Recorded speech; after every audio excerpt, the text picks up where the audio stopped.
Hello guys, S2W here as your average consumer. Here with another new pickup of the summer. I call it the either you love it or hate it sneaker, the Nike Sock Dart SE. A little backstory for these sneakers right here. Basically, Nike had a vision back in 2004 of a very ultra modern sneaker. A sneaker that looks clean cut and minimal, and a runner that is comfortable yet futuristic. They introduced the slip-on runner Nike Sock Darts into the market, experimenting with the first and original digitally knitted technology available at that time. Fast forward to a decade later in 2014, globally influential streetwear designer Hiroshi Fujiwara decided to do a collab with Nike and rebooted the sock dart under his designer label, Fragment Design. This collab came out of nowhere, where everyone has forgotten the sneaker's existence long ago.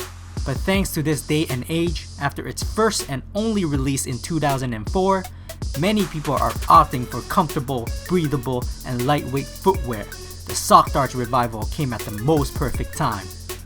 At the beginning of 2015, in the first wave of the sock dart release, Nike and Hiroshi released these extremely limited sneakers in monochromatic muted colorways, such as the olive greens, navy, black, and a sharp royal blue, all featuring a unique translucent mid-foot strap and a stretchy lightweight elastic knit upper that fits like a sock, with additional colorways dropping the following seasons. The warm, cozy, and heavier tech fleece upper sock darts were also introduced at the beginning of 2016, but then spring came along, and with the new season came with new silhouettes, ditching the translucent midfoot strap overlay with a plastic-like color strap and speckled midsoles. These are the sock darts that I have in front of us. Like the ones that dropped in 2015, this Oreo Sock Dart SE features a ventilated, stretchable, mesh knit upper that sports a premium sock-like fit, thus its name Sock Dart. Like a sock, these were envisioned with no laces but as a quick slip-on sneaker. It is seamlessly woven together and the material is very lightweight. You can say this knit is the precursor to the Flyknit technology Nike is using right now for its top-of-the-line runners.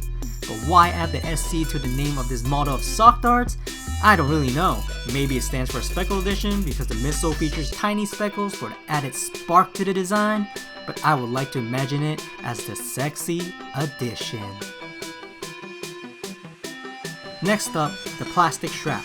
The strap in these versions stays identical with the color of your sock darts. Here I have is black, but for others, it'll match with the knit color. The strap is adjustable, so you can take it off and make it more tight or loose as needed.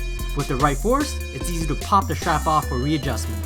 But due to the design of the nubs, it's actually quite hard to push the nubs back into the holes. You actually have to push it really hard. So when you get the sneakers, test out the fit first and adjust as needed, so you won't ever have to change it again for the right lockdown. At the toe box, you have a very familiar plastic casing just like the ones on the Nike Prestos. It adds some protection and guard around your toes, with a nice touch of depth and shine to the shoe overall. At the back of the sneakers, Nike added like a piece of rubber that adds stability to the heels, minimalizing heel slippage. And if you look carefully, there's also a subtle swoosh branding dead center on the back as well. Under the shoe, the durable rubber outsole is grooved to add flexibility and traction to the walking and running motion found in many Nike Free Runs and Presto models. The colored outsole also matches the color of the knit depending on which model you buy. The sneaker itself is very comfortable because this model is very lightweight and so soft on the forefoot you won't notice anything is on your feet. Depending on your likes, the Phylon foam midsole cushioning is not too soft or too hard. I would say it's just right, but the breathable forefoot mesh is what takes the highlight of the sneaker. However, a lot of people are actually on the fence for the shoe. That's why I called it the either you hate it or love it shoe, especially on its design. And I understand because this is not something we see every day. Drop in knowledge, beauty is in the eye of the beholder, and I'm one of those who happen to like the minimalistic approach to the shoe. With the ability to dress up or down with multiple outfits, you can't possibly go wrong. Anyways, here are some Sock Dart SE fit footages. Fit wise, I'd say go true to size.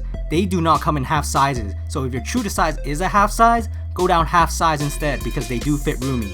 Throw me some likes if you liked the video, and let me know in the comments if you like the sock darts, or maybe another pair of Nikes such as Prestos, or another popular competitor with sock in his name, the City Sock NMDs by Adidas. That's it for today, S2W signing off.